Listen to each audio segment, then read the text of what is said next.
Yippity-doo. Yabba dabba dabba.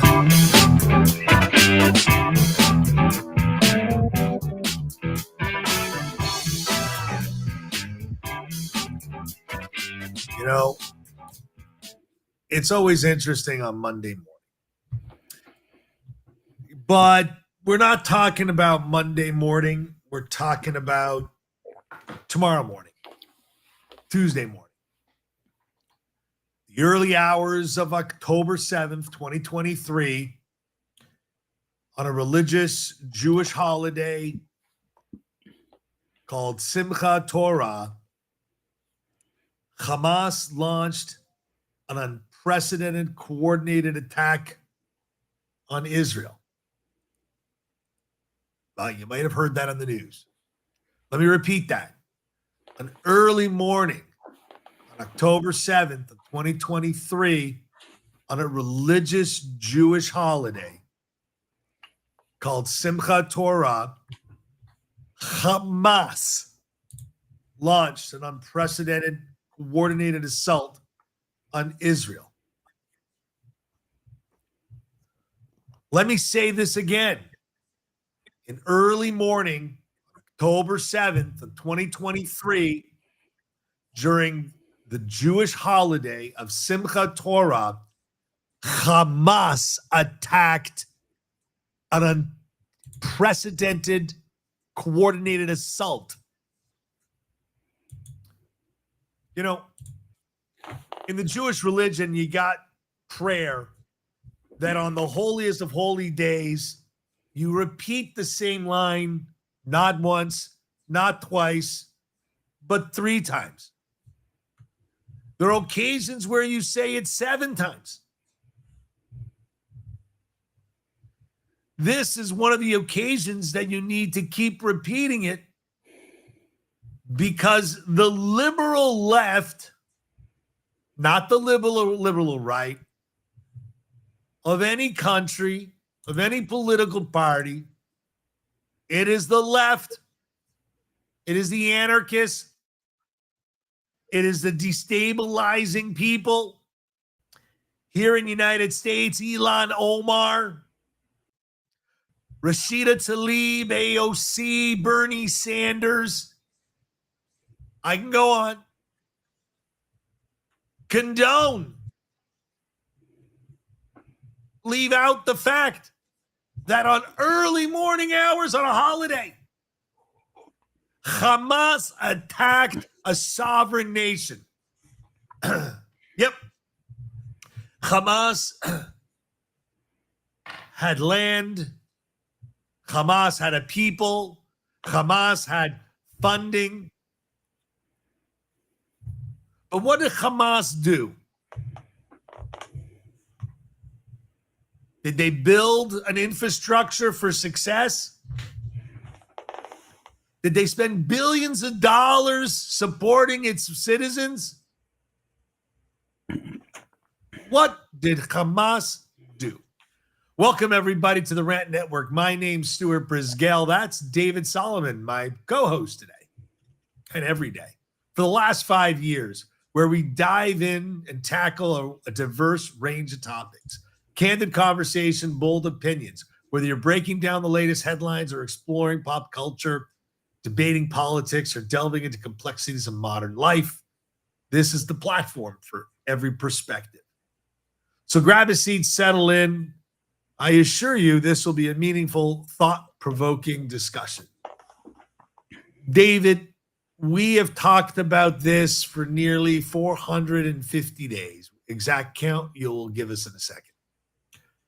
1,200 people, men, women, babies were murdered, massacred. Hundreds kept captive with no such Geneva Convention rules, where they continue to murder, rape, and dismember. Yet the left believes what? David. All right. All right. Well, Stuart, you appropriately suggested what tomorrow really means. I'll just add one line. It wasn't just an invasion. They raped men and women. They burnt babies. They beheaded. They slaughtered. They kidnapped 250 people as hostages, of which 48 remain today. That's what happened on October 7th. But as you wake up this morning and you listen to many of the news outlets, it's about the war. It's only about the war. The war that Israel started. Israel did not start this war. It's about Israel committing a genocide.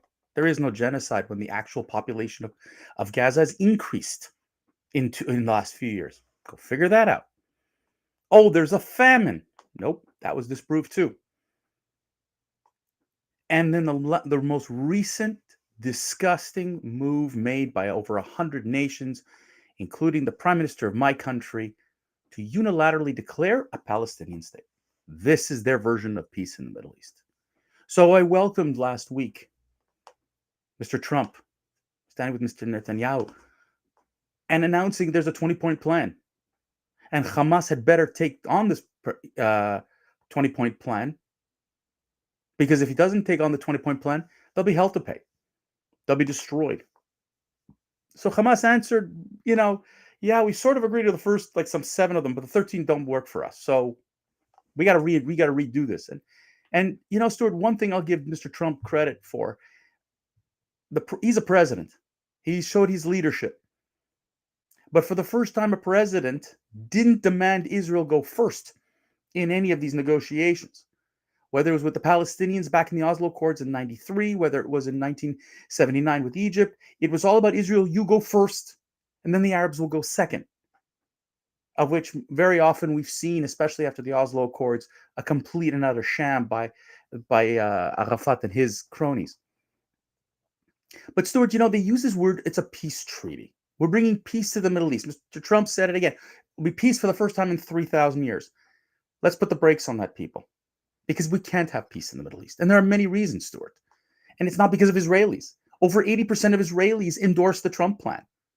Okay? Over 80%. Left, right, center. Over 80%. Is it perfect? No. But will it bring security as is written? Absolutely. Will it bring the hostages home? That's the hope and pray. But here's the problem. There are too many people who want to put stick in these spokes. There are too many people who want to block this because they want the anarchy. And it starts with media, who still continues to misreport this whole thing. It's unbelievable. You have Greta Thunberg and her idiots on the flotilla paid for by Hamas. By the way, they found the documents in a Hamas office that they paid for the flotilla, the second flotilla. And people like Greta Thunberg doesn't want peace. They went with these flotillas. We're going to bring aid to Gaza. And when the IDF went on board, there wasn't a stitch of aid for Gazans. It was all about clicks. It was about social media followers. It was about bringing attention to the noise against Israel. Nothing to do with Palestine. And to see little Greta with that t-shirt, "We are all Palestine," just shows you how pathetic it is. I'm going back to those leaders. Where was Keir Starmer, Mark Carney, Macron, Albanese? Where are all these presidents and prime ministers and so-called leaders who all yelled, yes, we need to declare 100 states, declare a Palestinian state? Where are you to endorse the plan? Where are you to tell your people stop the marches? Because you know what, Stuart? You know what they're calling it tomorrow? The holiday of redemption. That's what it is. It is a holiday of redemption. A holiday? We're celebrating could you imagine anywhere in the world 9/11 is a holiday? Not a chance. But here it's a holiday because 1,200 people died and it didn't matter. There is no chance at peace in the Middle East when you have Iran still wanting to fire rockets, the Houthis still sending drones into Israel. You can't have peace if they don't stop. Lebanon, Syria, we have no clue where that is heading. So calling this peace in the Middle East is arrogant, as usual. It is cocky. It ain't happening. But you know what, Stuart? I'm going to tell you something. You know who's getting screwed at this point? And this is going to freak out over this. The Palestinians. They're everybody's pawn, but nobody cares about them. Nobody cares about their aid. Nobody cares about giving them a real life. Nobody. Because as soon as Trump puts his plan down there, the first reaction is, oh, we can't do it because it's Trump. Palestinians lose out. You think those protests on the street, Stuart, today, tomorrow, going into classrooms in colleges and universities around the West to disrupt classes, is that going to help the Palestinian cause? Hell no. When you try to burn down a synagogue or shoot at a synagogue, does that help the Palestinians? Hell no. So what's the peace we're talking about here? Stuart, I would love to see Hamas disarmed.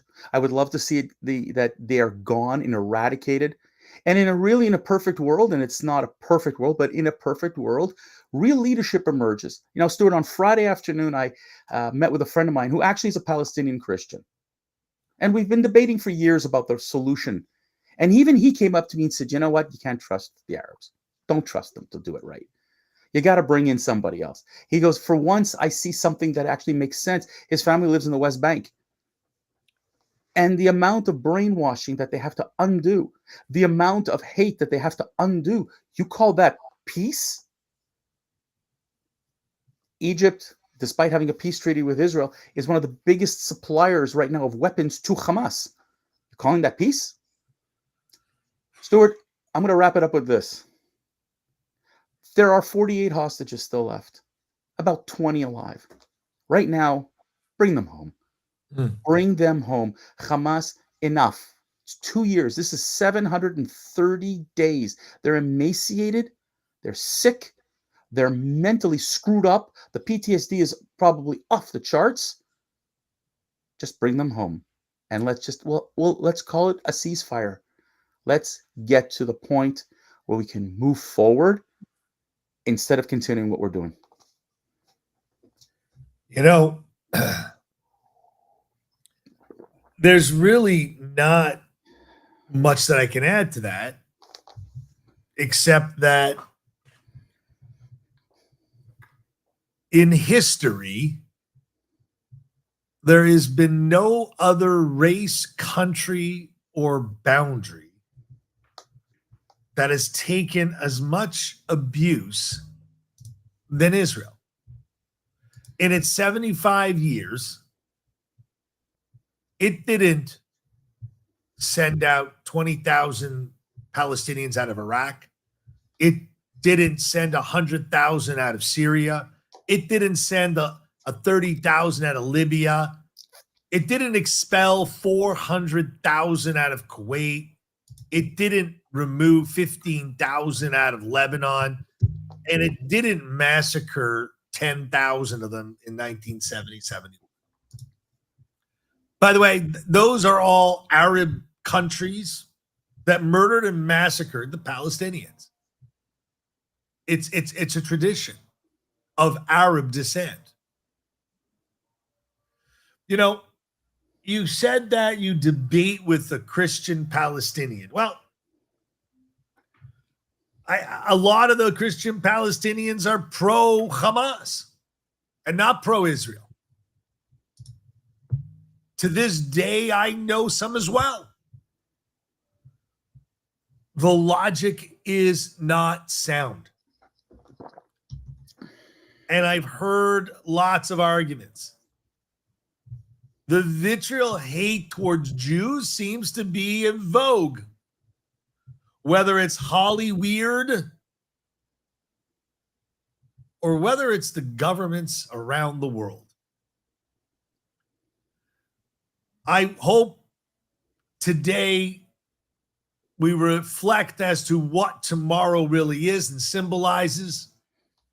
May you and your family discuss what happened on October 7th.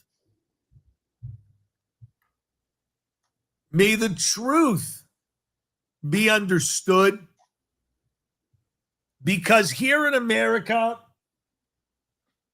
like you said, if September 11th was a holiday to celebrate the attack on U.S. soil, and that all those people were martyrs, were held in the highest regard, like Lincoln, Washington, Roosevelt, then the world has truly gone upside down. On that note, David, I'm going to say any last words because we're going to exit out. See them all on Wednesday. Put it this way, Stuart. It's hard today to imagine 2 years ago what happened. It's still hard. And if the world still believes the nonsense that terrorists continue to spew, if you believe the Greta Thunbergs and the lies that she spews, and if you believe these campus activists that they really are there for Palestinians, and if you really believe that October 7th should be celebrated, shame on you. October 7th is a day that we will never forget. It is going to scar us for the rest of our lives and for generations to come. You want to desecrate it? Go ahead. But we are never going to forget. And that brings this episode to a close. Another rant is now concluded. We truly appreciate you tuning in and sharing time with us. Your support and engagement means everything as we continue to foster an open, honest dialogue with definitely some thought-provoking debate. Don't worry, we're here every Monday, Wednesday, Friday, noon Eastern. Stay connected. We love you. We love the questions. We love the discussions. We look forward to hearing back from you and shaping this community yet further. Thanks again for joining in, and keep